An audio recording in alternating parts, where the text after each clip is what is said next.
gutahura ubunini bw'Imana ko ari itegeka ibihe. Numenya ko Imana itegeka ibihe, uzogabanya kwidodomba, uzogabanya kwagiriza abana b'abantu, uzobibona mu buryo bw'impwemu. Imana irakuzi wese, irazi kante y'amazi ari muri wewe, amaraso muri wewe, umutima ngene utera, ibiyengamye, ibihagaze neza, ibidahagaze neza vyose arabizi. Ya Imana yategetse. Ntugare ngo jewe urahasigara, ahubwo ca bugufi ubuti ubugombe bw'Imana bube.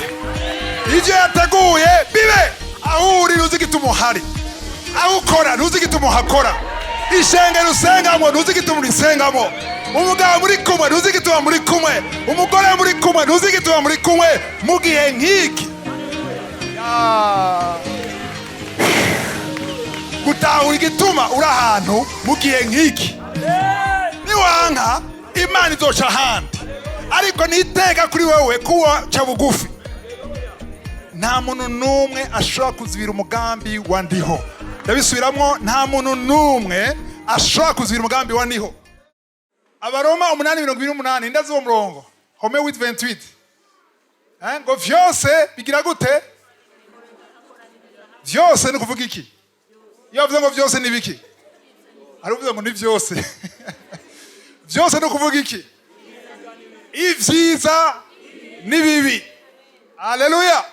Abana b'Imana bashaka kubona ibyiza gusa, ariko abafite amaso y'impwemu barashaka kubona ibyiza mu bibi. Hariho ibisa n'ibibi ariko harimo ibyiza. Kandi turazi yuko kubakunda Imana vyose, vuga uti vyose. Arakunda kuvuga vyose. Ibibi ni vyiza bikoraniza bitufataniza hamwe kubagirira kubazanira ibyiza. Nuvuga yuko nibibi birashobora kujamwo, ariko ivyo bibi bikaba ari intumbero nziza ngo kubahamagawe nk'uko aho kanyuma nibakibuka abantu nk'uko yagize gute mu Fransa ngo c'est le son des saints, sivyo? Nk'uko yabigabiye, wana jambo nk'uko yabiteguye. Hari umuteguro, hariho plan y'Imana. Imana ishimwe. Rero iyo plan y'Imana kenshi itagaragara ko ari nziza ukibona, ariko mu nyuma ukabona ko ari vyiza. Ariko rero condition, vuga uti condition uvuga igisabwa kugira vyose bikoranze hamwe ku neza, bisaba kuba uri mu mugambi w'Imana. Haleluya. Hari ugeze kumva ngo nivyo rero reka twirekere vyose bizokwikora. Hari umugambi w'Imana. 1 Thessaloniciens 5:17, Atesalonika ba mbere 5:17 bavuga ngo nimusenge udasiba, priez sans cesse, sivyo? Iyo usenga udasiba, ugasenga imisi yose, ni uzoshobora kuba muri vyose. Nimwavyumvise. Iyo usenga udasiba, uzoguma muri vyose. Nuvuga yuko ibibi bizoba mu buzima bwawe bizoba bifite intumbero nziza. Imiryango izokugarika mu buzima bwawe ni ku neza yawe. Ibizokuguruka bizoba umugambi w'Imana. Ariko iyo udasenga uri kure y'Imana. Iyo kure y'Imana rero nuvuga yuko Satani afite uburenganzira bwo kwinjira mu buzima bwawe agakora ibyo ashaka. Nico gituma dukwiye gusenga imisi yose. Apana gusenga dimanche gusa, ariko imisi yose. Ntusenga nuko ufite ikibazo gusa, ariko usenge imisi yose. Imana ishimwe. Tusome Daniel 2:21. Tukivuga amajambo akomeye. Daniel 2 verset 20 à 22. Adusomere. Puis adusomere. Daniel 2 verset 20 à 22. Danieli aravuga ati izina ry'Imana riragahimbazwa ibihe bitazoshira. Amen. Kuko ubwenge n'ubushobozi ari vyayo. Mbiza ubwenge ni iki? Ubwenge n'ubushobozi ni vyande? Ni bande yose ubwenge ngaha? Aciye bugufi. Aho shaho gize neza kutuza. Murawufise none Imana yewahaye. Jya bavuga ngo udafise ubwenge ugira gute? Urabusaba. Abatadukije amaboko mwese muze kubusaba. Kuko kugira ubwenge si icyaha, bacavuga sinduza. Kugira ubwenge n'umugisha, sivyo? Ubwenge ni iki? N'ubushobozi. Alelo ni byande? Ngenda badeseve abazi ko ubwenge mufise, murabufise mugasubwaye. navuze ni ubwenge murabufise sivyo ko nabufise ubushobozi nabufise sivyo ko nabufise ariko si ubwanyu vuga si ubwacu vuga si ubwacu urafise ubwenge mugasi ubwawe ubwande ayaya arabaye desi ntahinze ko ndigihangange yego yaragutijije si ubwawe ubwo bwenge ufise si ubwawe iyo usenga Imana izobugutiza haleluya ubwenge n'ubushobozi ni byayo 21 mbese 21 21 niyo ikuranye imyanya n'ibihe niyo ikuranye iki avuze ngo celui qui change le temps et les circonstances ayaya utegeka ibihe ninde ndiyo niwe ategeka ibihe haleluya ama circonstances amabiri yavuga ngo ibihe imyanya bavuze ngo imyanya niba umwanya le temps et les circonstances canke ahandi ma version bavuga ngo le temps et les saisons hari ama circonstances ni iki ibintu byabaye byakunze n'ivyanse ngo niwagira gute no bitegeka haleluya shavuga ati none kubera jewe naka ari mu vyago gusa umuvumo uya muvumo urahari kuko ari umuryango wuguruye sivyo ariko nimba ushaka ko ndiho ari wategeka imyanya n'ibihe mu buzima bwawe ugira ubuzima bw'amasengesho imisi yose kuko iyo usenga imisi yose nta wundi muntu n'umwe na satani wenyene n'umupfumu n'umurozi ntashobora kuzakugira ama circonstances ntashobora kuza gutegeka ibihe amasaison ama circonstances ibintu bigushikira mu buzima bwawe iyo uri connecté ni kuvuga gute iyo ufatanye haleluya ndakunda kuvuga abaheburayo 4:16 ngo twegere intebe y'ubuntu kugira tugere gute turonke imbabazi no gutabagwa mu byo dukeneye Imana ishimwe titre ni utegeka ibihe haleluya utegeka ibihe nimba ushaka kugendana nawe hari ahantu ukeneye kuba ukeneye guma ku birenge vyiwe ugume ku birenge vyiwe kugira ategeke ibihe mu buzima bwawe ndashaka ko ndiho ategeka ibihe mu buzima bwiwe haleluya je ndabishaka ariko nagira ko ingorane zose ziba zose niziri mu mugambi w'Imana mu vyumve ariko vuga utariko hari ingorane ziri mu mugambi w'Imana aha amen sheze gabaruka ngaho hari ingorane ziri mu mugambi w'Imana kuko izo ngorane zituma ushika ahantu haleluya muzo wa mbere nk'imujene Marie madamu yasamye mwana wa mbere hanyuma ari umuntu na telefone ndamwiranisha amerewe nabi nashaka kuvugisha yo ameze gute ari bungenze izo ni ngorane nziza ayishuye ngo izo ni ngorane nziza hari ingorane mbi na nziza Imana ishimwe hari ingorane zigusunika mu mugisha Imana ishimwe iyo ni yari yahejeje 21 yejeje oya ngo niwahindura ibihe niyo ikura abami ikimika abandi ikura abami ikimika abandi aha niyo iha abanyabwenge ubwenge n'abakerebutsi ikabaha kumenya aha abanyabwenge niyo agira gute abahuki ubwenge nababwiye ko afite ubwenge suganyu abyubise ngo niyo ikuriki ikura abami ikagira gute abami kuravuga n'abahe n'abayisraeli gusa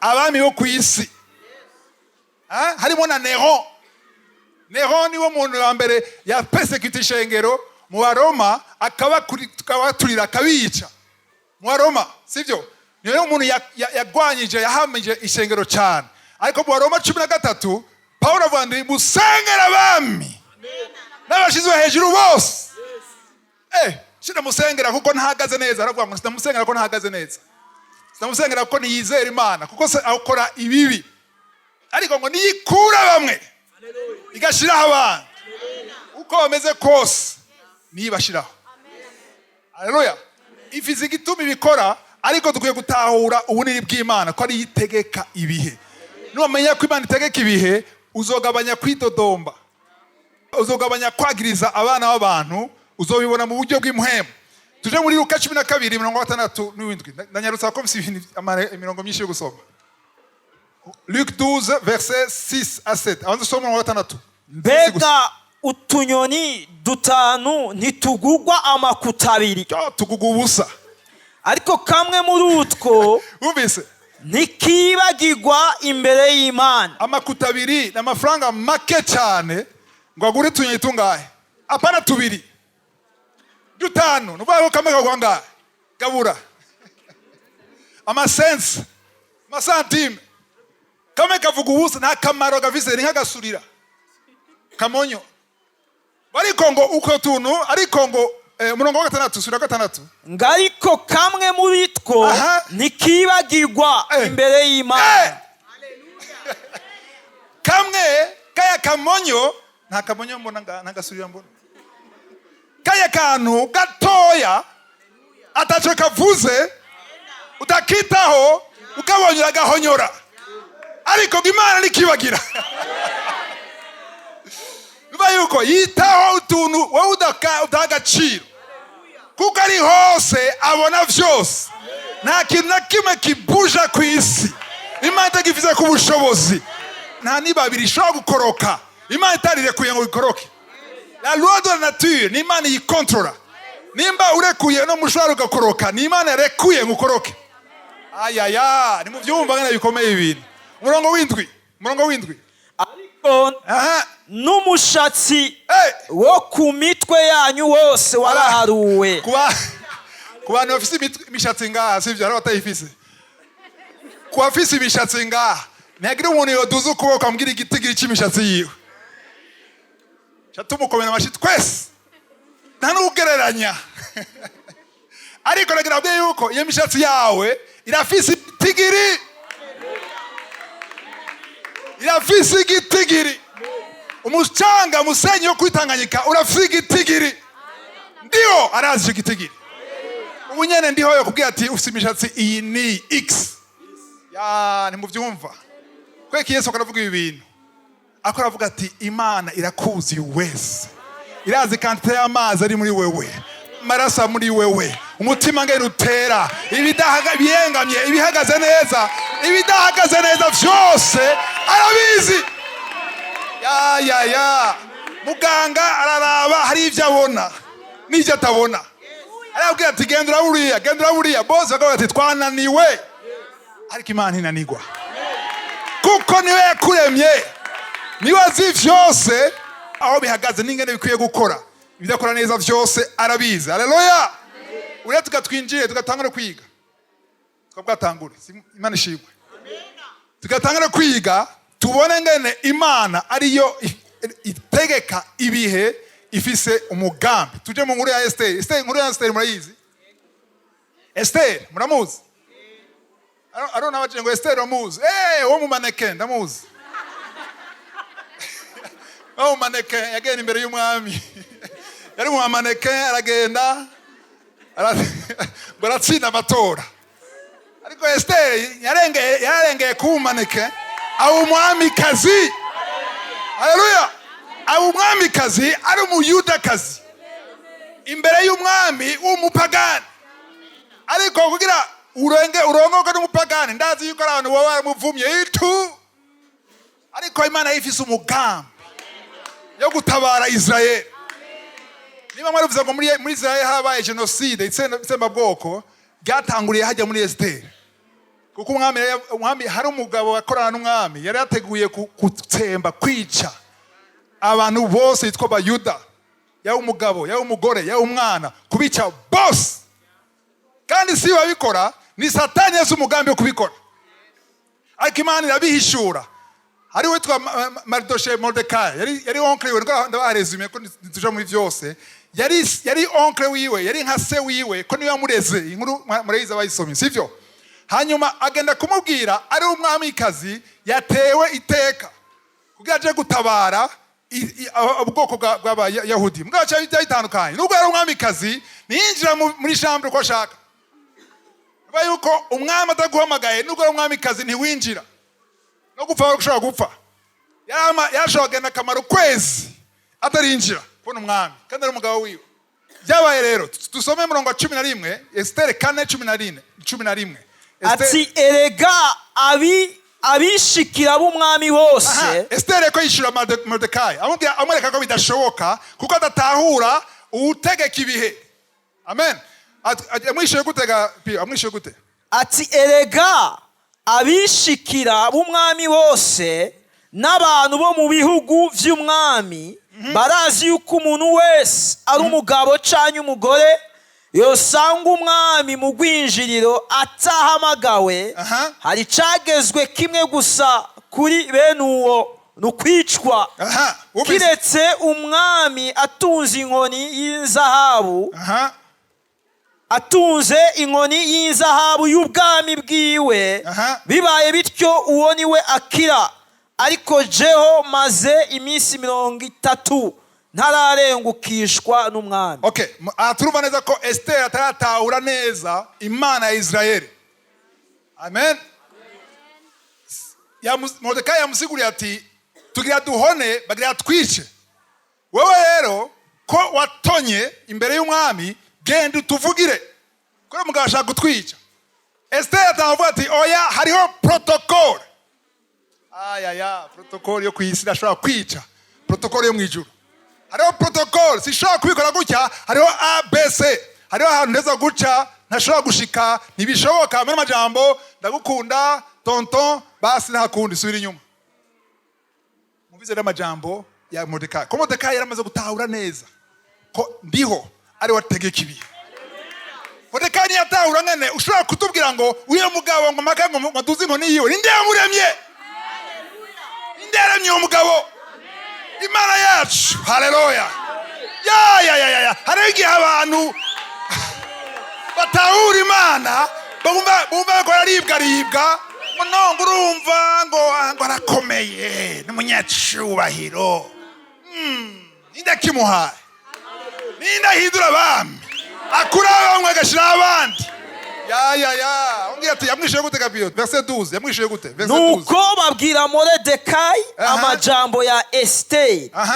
Maze Moridekayi nawe arabatuma. Yishura Esteri ati ntugire ngo ni wewe wenyene uzokira mu Bayuda bose, kuko uri mu ngoro y'umwami. Wagaye rero ngo uri umwamikazi, kuko niwapfa kwihorera. Wowe ntiwibaze ngo twega tugira dupfe twese, Abayuda bose bagira bapfe, wowe mama ngo uri umwamikazi unacuba. Afete jago mbwira ati nutabura yuko atarujya mugabo agira twice, ni muhemu iri nyuma yiwe irondera Abayuda, nawe uri umuyuda ntuzosigara. Kandi ari umuvumo uzoba kuri wewe n'umuryango wawe. Bandanya. Kuko niwapfa kwihorera muri iki gihe nta kizobuza Abayuda gutabara bakarokoka. Bindira wewe wigize gangi yuko nutatabara cyo duhona uribeshe, kuko Imana yacu ifise inzira igihumbi. Ndakubwira ikintu kimwe, Imana yaguteguriye kontra. Korege wawe akurege akubeshere, nimba Imana yo mwijuru yateguye ko ari yawe nta muntu numwe azoyihagarika. Nimba Imana yaguteguriye umugabo, haleluya, umugabo azoba umugabo wawe, ntukeneye kubagura defile de mode, ntukeneye kwambara bigufi, ntukeneye kwisiga ibi n'ibi. Jya ku mavi uhamagare utegeka ibihe, utegeka ibihe, kuko utegeka ibihe. Uyu mukobwa arishima, nashaka umviriza, utegeka ibihe azomutegeka. Muganga yambwiye ingwara nikira, utegeka ibihe azotegeka ikire. Nta numwe avuguruza utegeka ibihe, nta numwe avuguruza uwaremye iboneka n'ibitaboneka. Urumva sishobora protocol yahe, hariho protocol yo mwijuru. Protocol yo mwijuru iruta protocol yo mwisi. Inzoka ya Aroni na Mose yaramize izindi nzoka zose, kuvuga Imana yategetse ntugare ngo jewe, urahasigara ahubwo cya bugufi uvuti ubugombe bw'Imana bube, ibyo yateguye bibe. Bandanya ndagushiramwo wihanga, kuko niwapfa kwihorera muri iki gihe nta kizobuza abayuda gutabagwa bakarokoka, ariko bivuye ahandi. Bivuye ahandi nayo weho n'ab'inzu ya so muzohona nta ubizi. Kumbura icatumye uba umwami kazi ni ukugira ngo uzoseruke mu gihe gisa ni umviriza, nta uzi igituma wabaye umwami kazi mu gihe nk'iki. Esteri yarazi ngo n'ubwiza bwiwe, yarazi ngo n'ukudefira neza, defire de mode, yarazi ngo yamushimye nyiratwenga, ariko muri ico gihe niwe yateguwe. Yabaye umwami kazi apana kubera ubwiza bwiwe kugira akize ubwoko bw'Imana. Aho uri ntuzi igituma uhari, aho ukora ntuzi igituma uhakora, ishengero usengamo ntuzi igituma urisengamo, umugabo muri kumwe ntuzi igituma muri kumwe, umugore muri kumwe ntuzi igituma muri kumwe mu gihe nk'iki. Gutahura igituma uri ahantu mu gihe nk'iki. Niwanka Imana izoca ahandi, ariko niteka kuri wewe kuwa ca bugufi. Umviriza, iyo nanka kumvira Imana, singira ikiganiro kanguka, abantu bakora kizwa amajana n'ibihumbi bokizijwe nahari. Abantu baragara ngo ni jewe batambonye, uri iki wewe? Niyo utohaba Imana n'amabuye irayahagurutsa. Imana nizibirwa n'umwana w'umuntu, kuko nimba wowe ushobora kuzibira Imana nindakomeye gusuma uwundi. Oya, nimba wowe ushobora kwizibira ukomeye gusuma Imana, sivyo? Nawe ntizokomera kukomera kuyisuma. Nushobora kuzibira umugambi w'Imana. Aneko araresha, haleluya. Cyangwa abafiance murindire mariage, ariko ugasanga mu ruhande rumwe abavyeyi banse umwe, abavyeyi umukobwa bakwanse, abavyeyi umuhungu bakwanse, cyangwa abavyeyi umukobwa cyane bakwanse, ngo ubwiye iki nta kashi ufise, nimuhuje ubwoko, nufise ibi nibi, nta mashuri ufise, sivyo? Nuzogende gutura ururimi, ja ku mavi, uhamagare utegeka ibihe. Haleluya. Oya, barishima baragayana, bareke. Ikibazo cyawe si amaso ku bana b'abantu, shira amaso ku Mana. Imana irabona ivyo yateguye. Nta muntu n'umwe ashobora kuzibira umugambi wa ndiho. Ndabisubiramwo, nta muntu n'umwe ashobora kuzibira umugambi wa ndiho. Kenze soma mu 15. Maze Esteri arabatuma yishura Moridekayi ati genda ukoranirize hamwe abayuda bose bari i Shushani, mwisonzeshe ku bwanje, mumare iminsi 3 ku murango no mwijoro, utagira ico murya canke ico munywa. Nanje twe n'incoreke zanje tuzokwisonzesha dutyo nyene, meze mbone gushika aho umwami ari, n'ahari uguca mu cagezwe, kandi namba ndamukiwe no gupfa mpe. Nuko Moridekayi aragenda no gupfa, nemeye gupfa, kandi natari iyo nzira protokole ndayibisa. Amen. Ndagiye nugupfa ndapfa ko nubundi nopfa. Haleluya. Esteri yarugurutse amaso, nashaka nawe uguruka amaso no munsi. Haleluya. Umenye ko atawundi ashaka kuzibira, wari uhejeje uheza neza umurongo.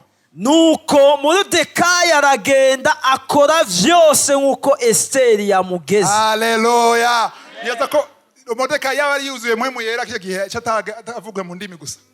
Ati yatahuye, umukobwa wanje yatahuye, yariko aragara yishibiriza ubwiza bwiwe, ariko yamenye utegeka ibihe, ko ari wategeka bikaba. Imana ishimwe. Tusimbere muri Esteri 6 hariho icyo nashaka kubereka. Esteri bigene byagenze, uwo mugabo Namani uwo mugabo yashaka kwica abayuda, abayahudi. Icyo yakoze, icyo yari yateguye kwica Moridekayi. Amen. Ariko yatabawe. Esteri yagiye mu minsi 3 yisonzesha. Amen. Atajya atanywa, abwira n'abayahudi gukora ivyo nyene bose. Muri iyo minsi 3 hamanuka abamarayika, ariko atavyandika ngaha ko masengesho yo kwisonzesha kwega abamarayika. Aramanuka abamarayika, baramanuka baraza batumbera umwami. Nibarondeye ushaka kwica abayahudi, barondeye umwami. Kubera umwami uwamushizeho niwe yarungitse abamarayika. Umwami atari wa Israeli, umwami adasenga Imana y'ukuri, ariko abamarayika baramanuka baramutumbera aca buri tiro. Arabura itiro aja kuryama biranga ko asinzira. Kubera iki? Hari presence angelique, hari ubushobozi bwavuye mu masengesho y'abana b'Imana, amasengesho y'abizera Imana y'ukuri, Imana ya Abrahamu, ya Isaka, ya Yakobo. Bamanutse kwera ubwoko bw'Imana, baretse gufungura, bareka kunywa, basenga Imana. Imana irungika umumarayika wayo, baje arabura itiro. Abuze itiro ahamagara abantu, zana mwe muransomera, hari ibintu bandika, Zaburi, ibyabaye, archive, mutubwire, mumbwire, banumviriza, badarondera itiro. Barondera itiro mu gusoma ibitabo. Sinzi ko ari wowe usoma ibitabo kugira ngo basinzire. Bariko baramubwira, yumva Mordekai ibintu yigeze gukora. Haleluya. Mordekai yarigeze gutabara umwami, hari bagira bagire kudeta bagamba kumwica, ariko Mordekai arabaruburira, umwami arakira. Hanyuma nta na merci yamuhaye, biribagirwa mugabo birandikwa gusa, biguma ngaho. Ntibigeze babibona, umwami ntiyigeze abyitaho, nta n'umwe yabyitayeho, ariko kwera amasengesho ibyibagiwe biribukwa. Hari dosiye ishobora kuba depoje ahantu barayibagiye, ariko kwera amasengesho. Haleluya. Amasengesho atuma tudashobora gutuma marayika aja kuyivyura ahiri. Umwami arumva ngo uwo muntu yakijije umwami, bamuhaye iki? Oya mwami nta kimwe bamuhaye. Haleluya. Niko yakize. Dusomera umurongo rero wa mbere Esiteri 6 umurongo wa mbere. Iryo joro nyene umwami abura itiro, aca avuga ko bazana igitabo kidondora ibigenda biraba ku nganji yiwe, nuko bagisomera umwami. Okay, bandanya.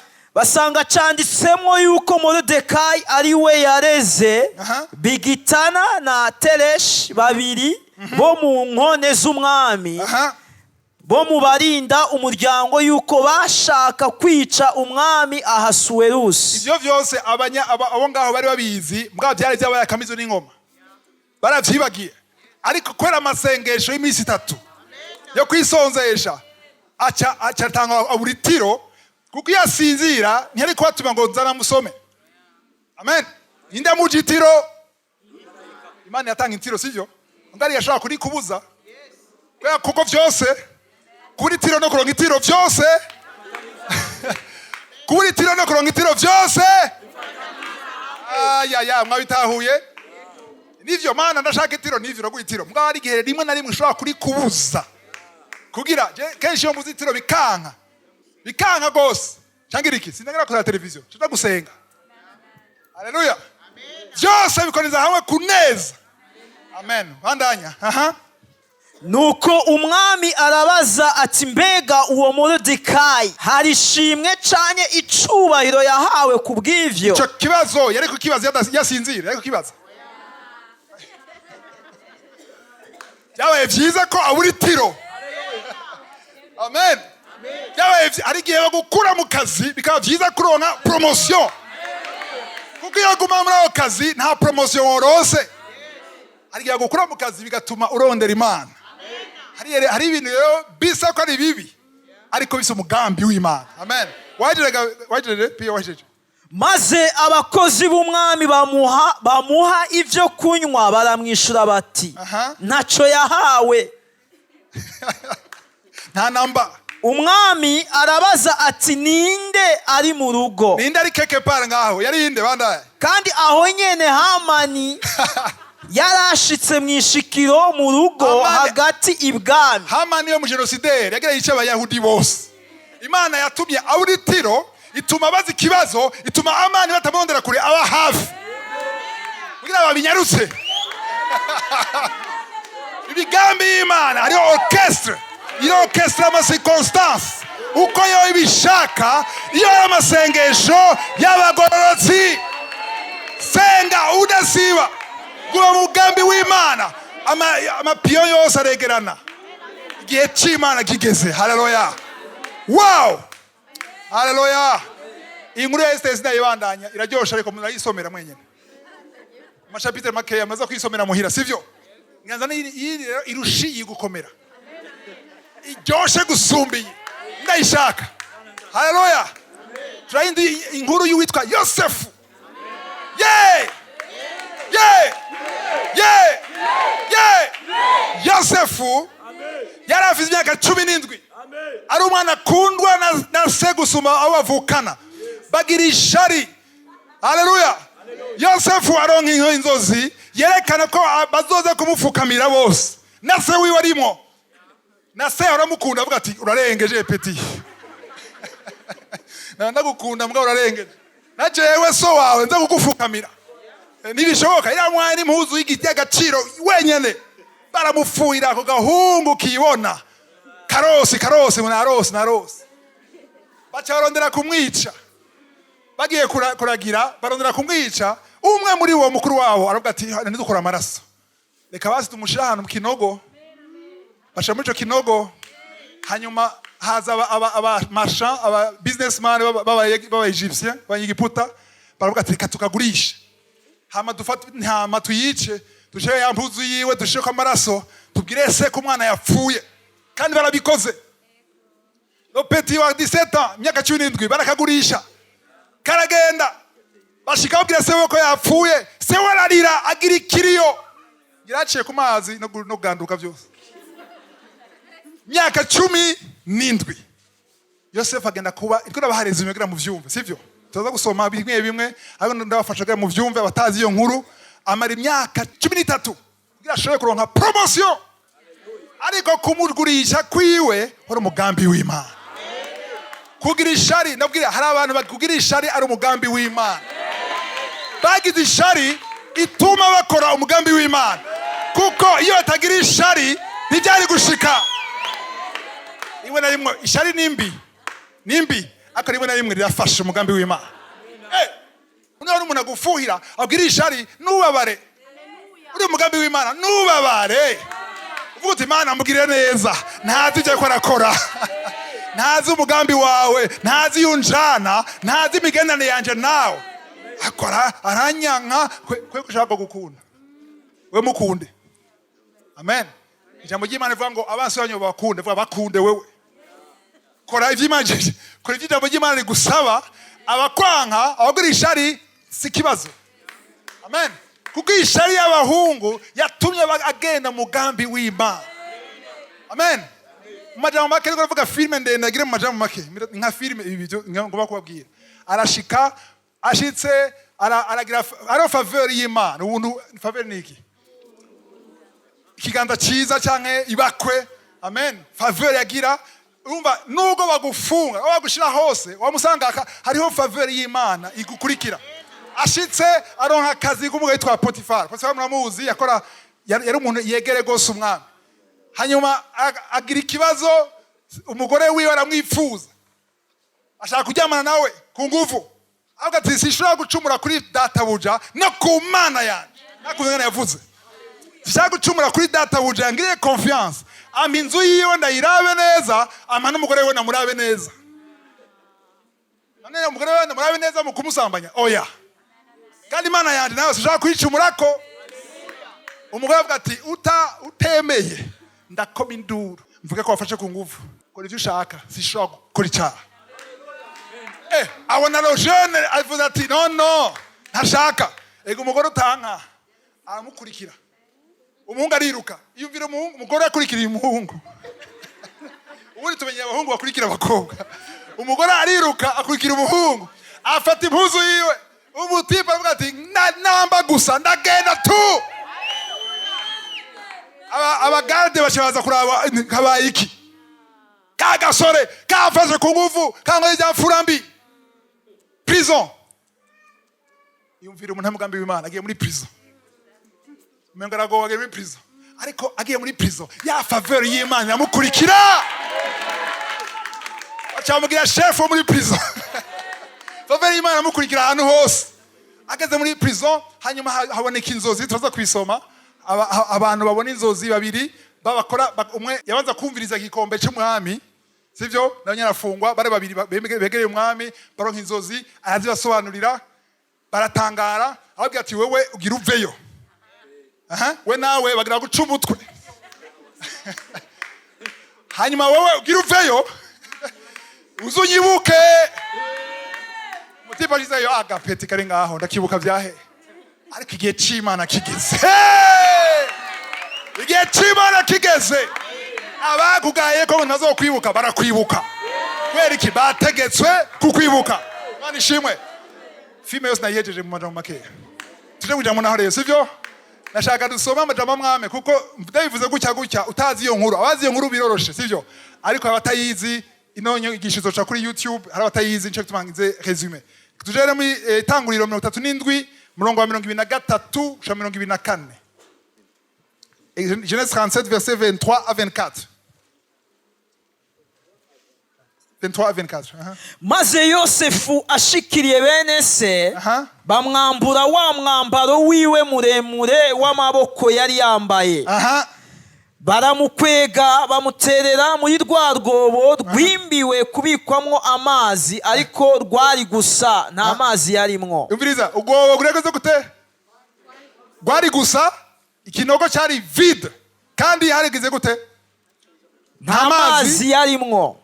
Aro nawe wogeza ngaho gatoye ibi buryo bw'imuhemu bisigura ahantu hari abantu bari mu gogo nyene bari ahantu atamazi ahari bisigura bari mu bugaragwa mu butayu ahantu icyo ukoze byose bidakunda icyo ukoze ko cyose umengo waravumwe imiryango yose dodora ntiyuguruka ariko nibisigura yuko uri ku Satani nimba usenga iminsi yose nimba uri mu nzira y'ukugororoka utari mu buzima bw'ivyaha nutinye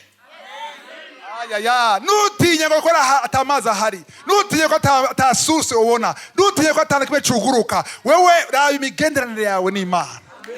Amen. Yosefu nta kibi yari yakoze. Amen. Nta kibi yari yakoze yari ahantu ataboneka ikinogo kandi atamazi ahari wenyene ashaka gutera intege abantu bari mwenyene nimwihebure. Ikibazo si kuri wenyene ikibazo n'ibigenderanire yawe n'Imana.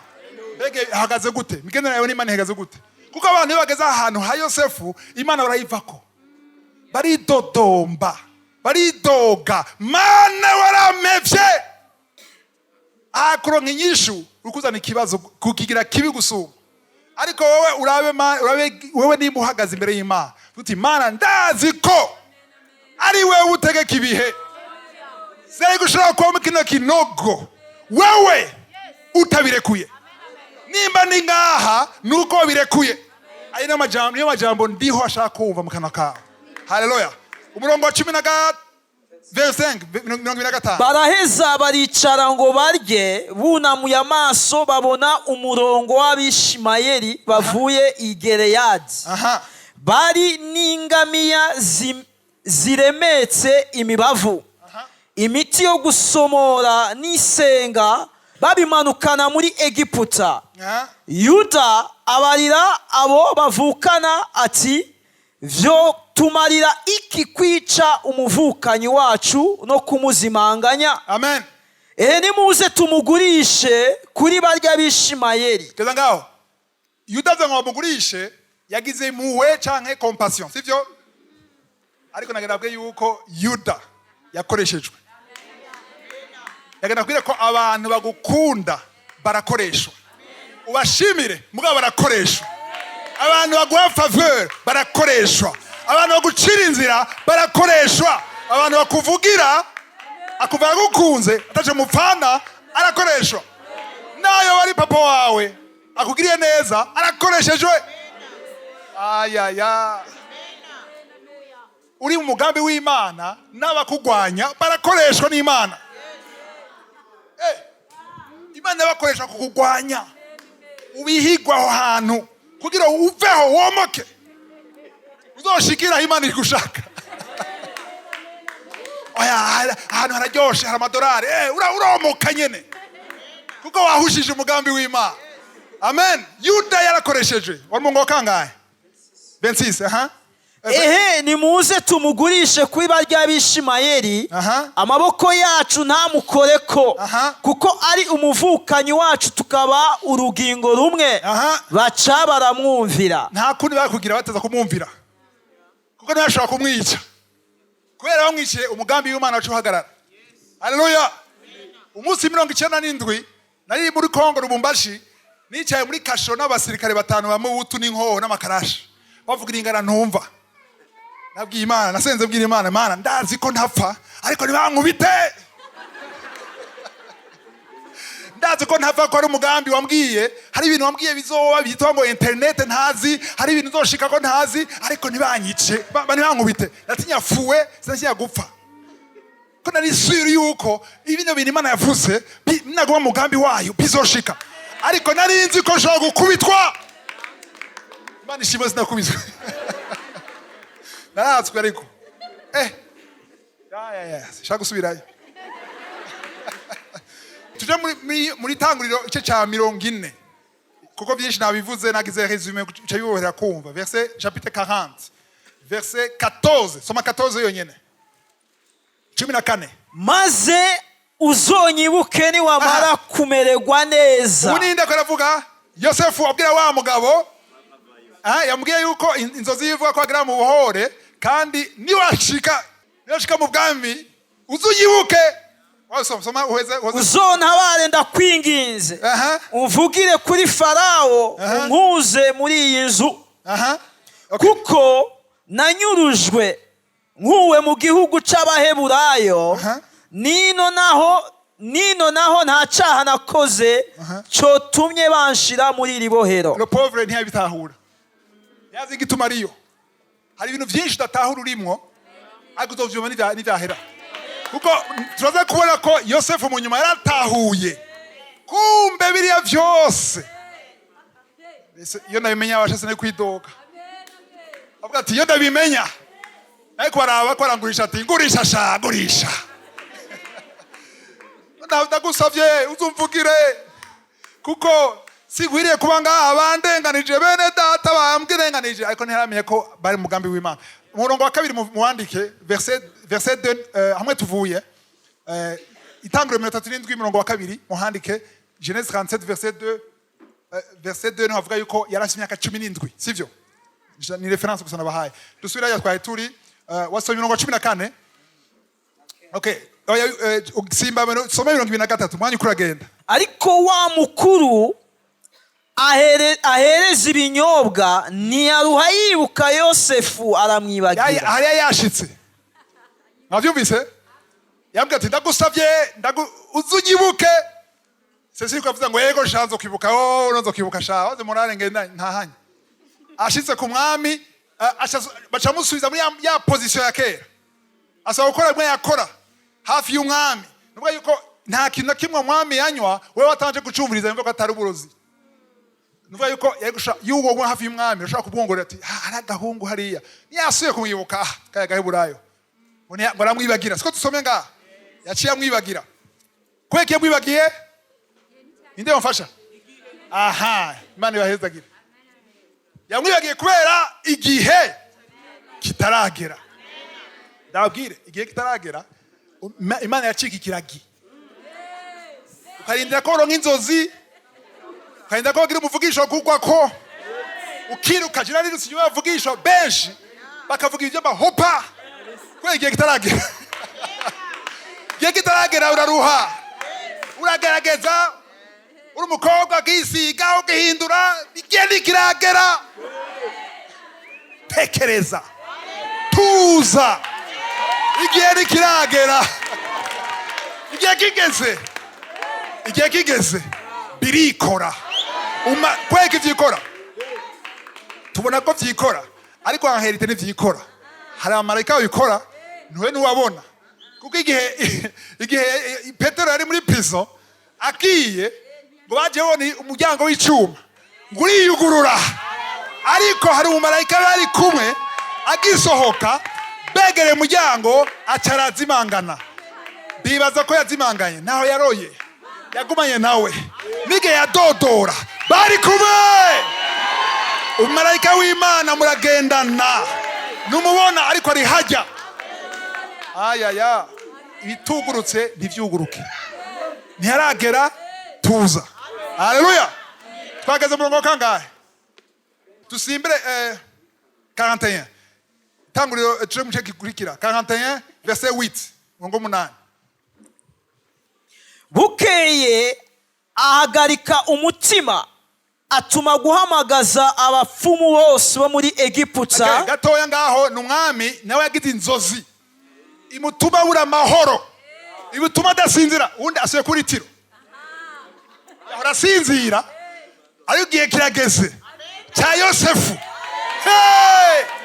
Igihe cyawe kigeze, hari abantu babajite kwera itegeko rivuye bana hejuru mw'ijuru.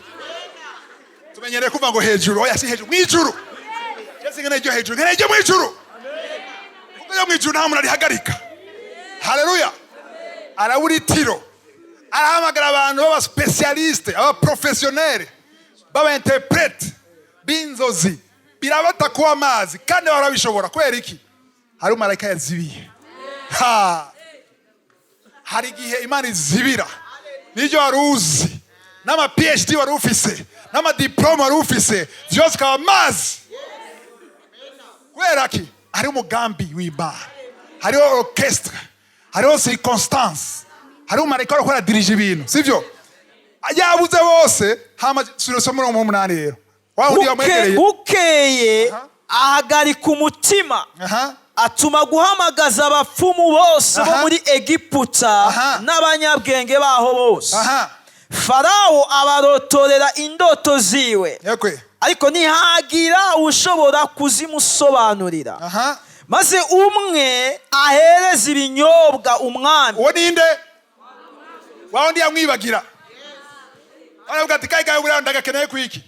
Yumviriza, sukumiyagira ukundi. Yaravye no kavugira.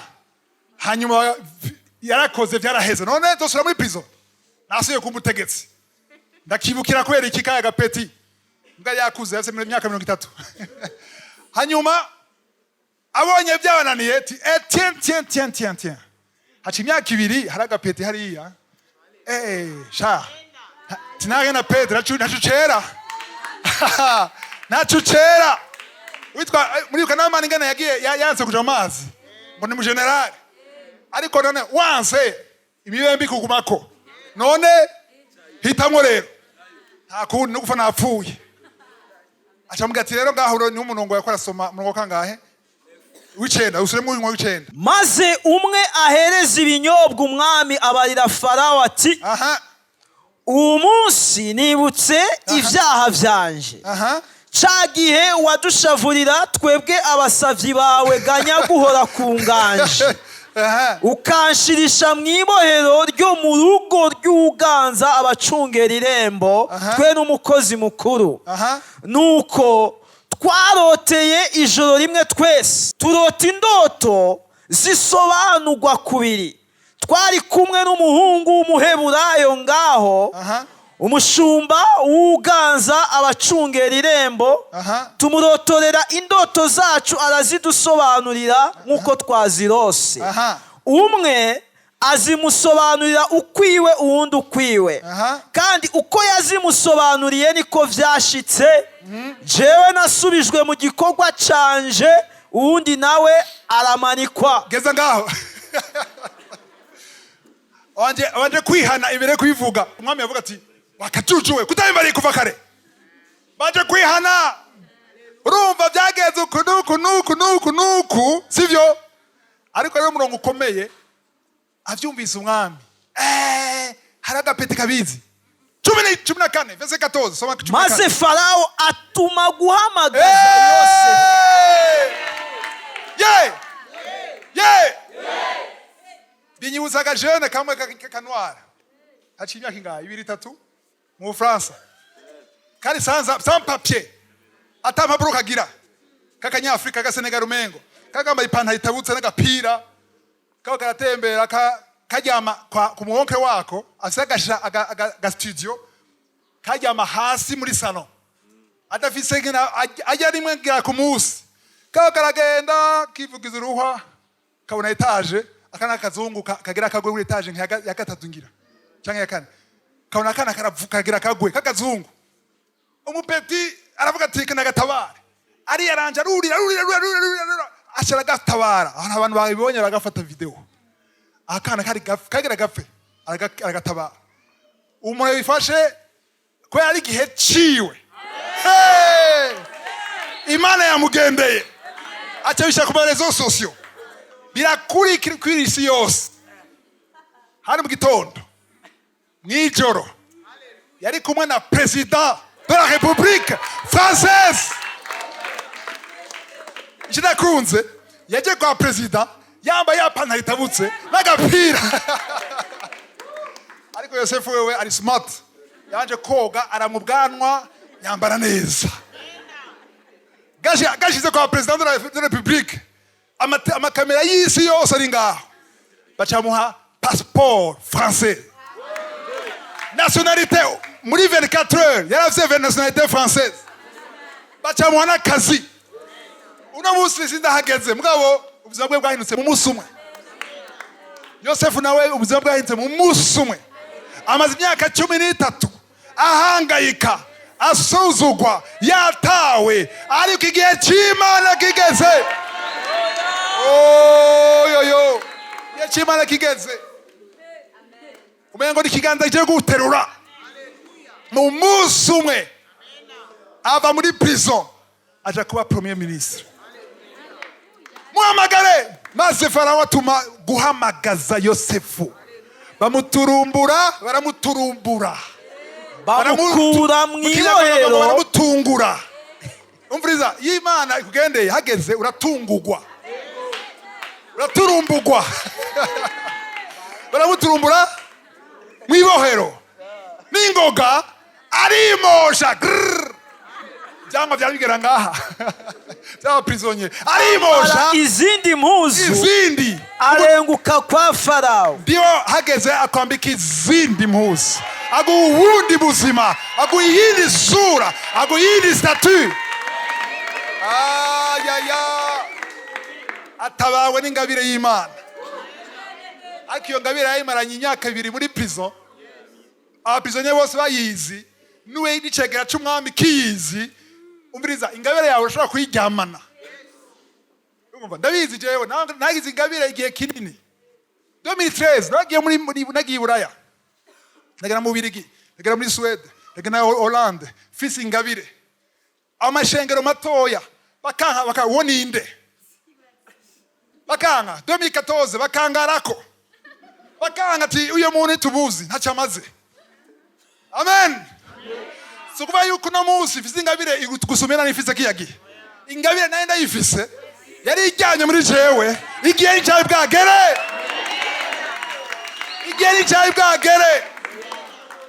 nibaze ngo aragusuzuye nuko atacumaze oya birimwo ntiharagera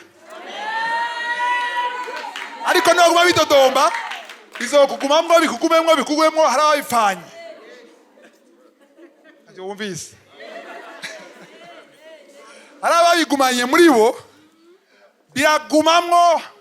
biragumamwo kubera kwidodomba no kwihebura barabipfana ndakwifurije ntuzubipfana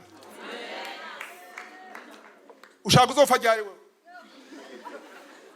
ryari 80 70 ans oya apana hageze n'ibyakuvamwo byose uzopfe byakuvuyemwo ivyo ndiho hateguye vyose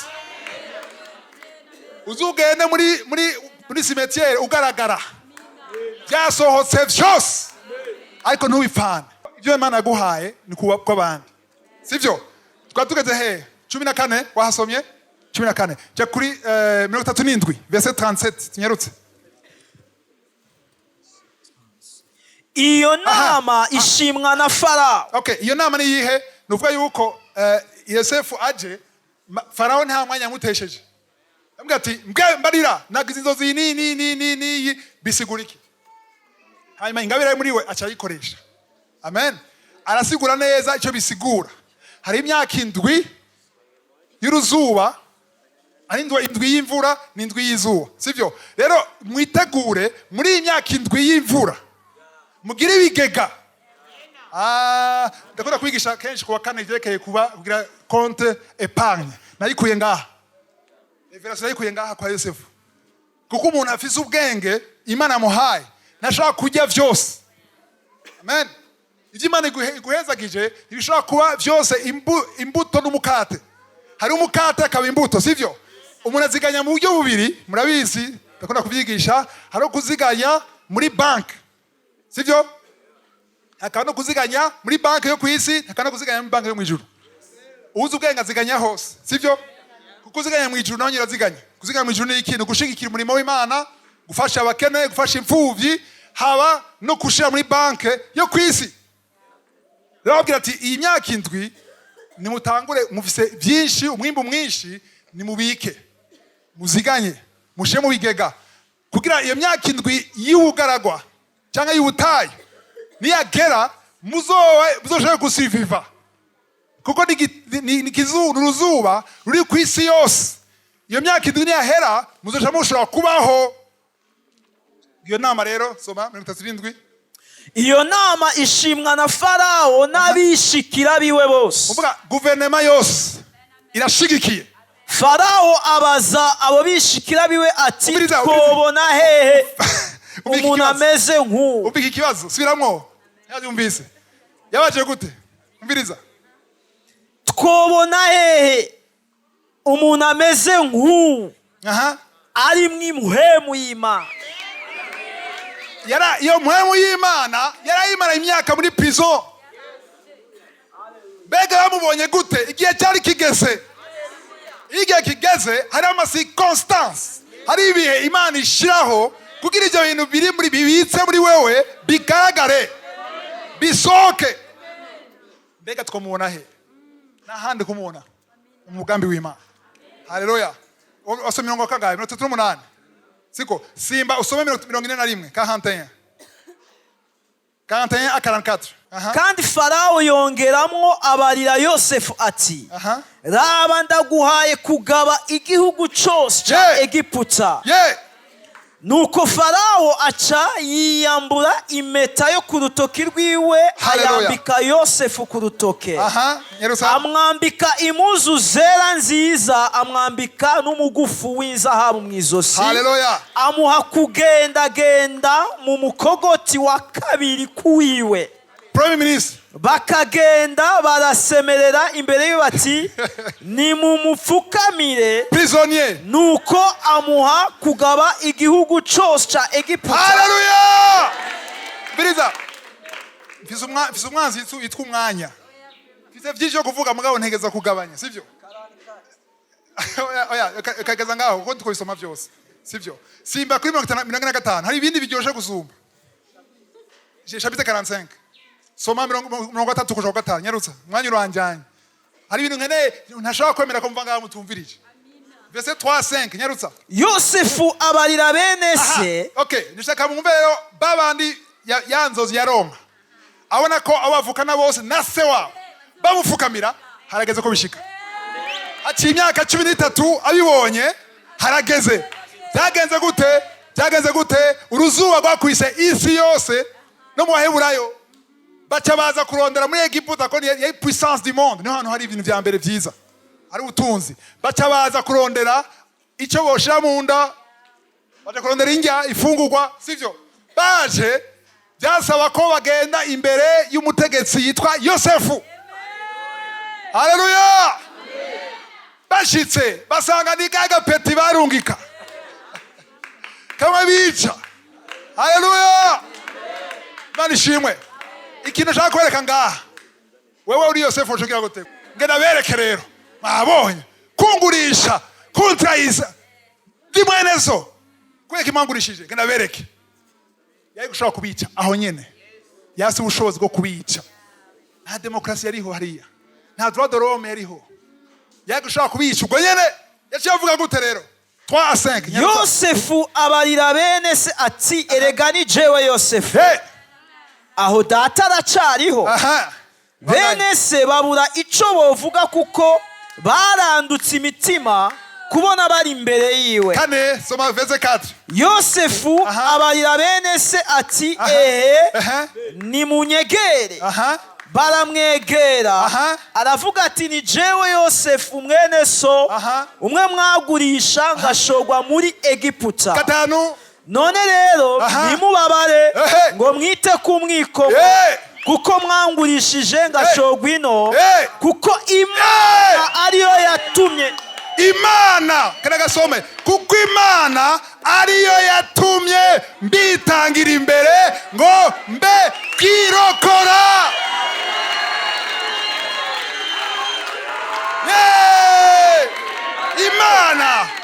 Imana niyo yatumye. Mbe ndavuga mu mvugo yumvikana. Imana niyo yatumye mugira ishari. Imana niyo yatumye mungurisha. Yani niyo yatumye munyanka kugira mbe kirokora. Ndabarokore. Ndabatabare. Mbe premier ministre. Mwari gupfa. Iyo mutanyanka mwari gupfa. Iyo mutari kugurisha mwari gupfa. Iyo mutangwanya mwari gupfa. Wow! Ya ko biryoshe. Verse 6. Nyaruza 6. Harageze. Ikigoyi kimaze imyaka 2 mu gihugu. Kandi haracasigaye. Set Nyaruza. Imana niyo yatumye ndabitangira imbere kugira ngo ibakize cyo musiga mwisi. Ibarokoze agakiza gakomeye. Ayaya. Murongo 8 cyo turangiza ngaho. None rero si mwebwe mwandungi. Ata. Ngo sibo kandi aribo. Kudava ngo sibo kandi aribo. Nibo cyangwa sibo? Nibo cyangwa sibo? Mwese muko murabesha. Ninde mudandaje? Inde? Imana yamudandaje. Imana yatumye bamudandaza kugira ishitse umugambi wayo. Hari umwe kubaza ati none Imana ko ikinda guca muri ibyo bintu. Imana ni Imana niyisigura. Byayihimbaye ko bamwanka. Byayihimbaye ko abishari. Byayihimbaye ko mudandaza. Bamudandaze ya umviriza ngo simwebwe. Vuga uti sibo. Sibo. Ariko nindiho. Ariko nuvuga ivyo tari mugambi w'Imana. Cyo gituma nimutarakizwa ntuzovuge ngo sibo. Uzosanga kesha aribo. Banza ukizwe. Wakire Yesu mwami mukiza. Pastor Pierre ko yasoma ashaka kuzuza koko gutya. Uyu unye nimba utarakizwa ugende mvugane nawe. Ubwo tudashaka kwakira uwo mwami Yesu. Kugira nsenge mu muhemu n'umukuri. Mwe mu mugambi w'Imana ibibi byose bizombako bibe bihwanye n'umugambi w'Imana. Ndio abamugira.